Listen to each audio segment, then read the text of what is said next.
Here at SmithsonianMag.com is a story by Linda Rodriguez McRobbie entitled How Are Horoscopes Still a Thing? No, there's no science behind an astrologer's prediction, but that doesn't mean it can't be accurate. And the author begins, astrology is either an ancient and valuable system of understanding the natural world and our place within it, in early Mesopotamia, China, Egypt, and Greece, or complete rubbish, depending on whom you ask. But newspaper and magazine horoscopes, the ones advising you not to fight against changes today, or to go with the flow, or to keep things light, they get even less respect from both skeptics and true believers, so it's a bit surprising when they remain so popular with everyone in between. The first real newspaper horoscope column is widely credited to R.H. Naylor, a prominent British astrologer of the first half of the 20th century. Naylor was an assistant to high society neo-shaman Chiro, born William Warner, a decidedly less shamanistic name, who had read the poems of Mark Twain, Grover Cleveland, and Winston Churchill, and who was routinely tapped to do celebrity star charts. Chiro, however, wasn't available in 1930 to do the horoscope for the recently born Princess Margaret. So Britain's Sunday Express newspaper asked Naylor. Like most astrologers of the day, Naylor used what's called a natal star chart.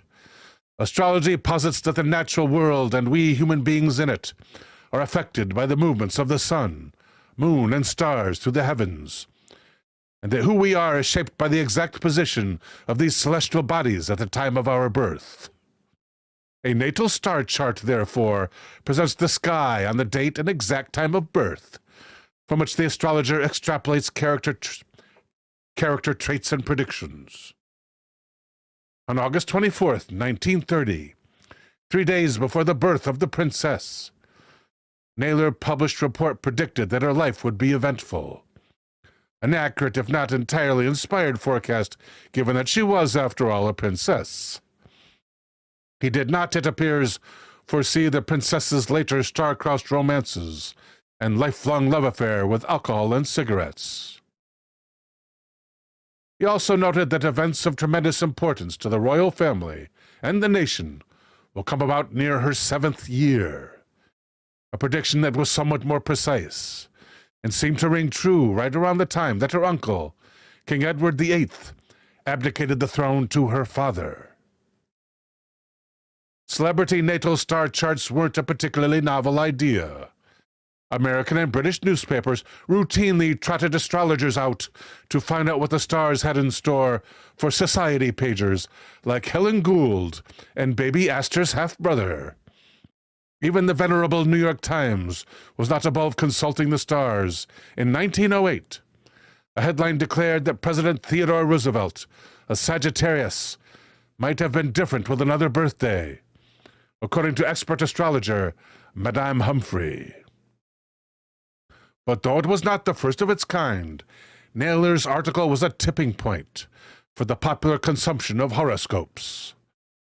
Following the interest the public showed in the Princess Margaret horoscope, the paper decided to run several more forecasts from Naylor. One of his next articles included a prediction that a British aircraft will be in danger between October 8th and 15th. When British airship R101 crashed outside Paris on October 5th, killing 48 of 54 people on board, the tragedy was taken as eerie evidence of Naylor's predictive skill. Suddenly, a lot more people were paying attention to the star column. The then editor of the paper offered Naylor a weekly column, on the caveat that he make it a bit less dry and a bit more the kind of thing that lots of people would want to read. And as a horoscope column, the first real newspaper horoscope column, What the Stars Foretell, was born. The column offered advice to people whose birthdays fell that week, but within a few years, Naylor, or a clever editor, determined that he needed to come up with something that could apply to larger volumes of readers. By 1937, he had hit upon the idea of using star signs, also known as sun signs, the familiar zodiac signs that we see today.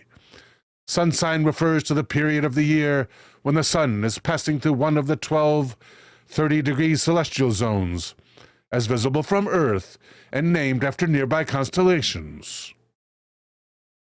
For example, if you're born in the period when the sun is passing through the constellation Capricornus, the horned goat, often represented as half fish, half goat, roughly December 22nd to January 19, then that makes your sun sign Capricorn.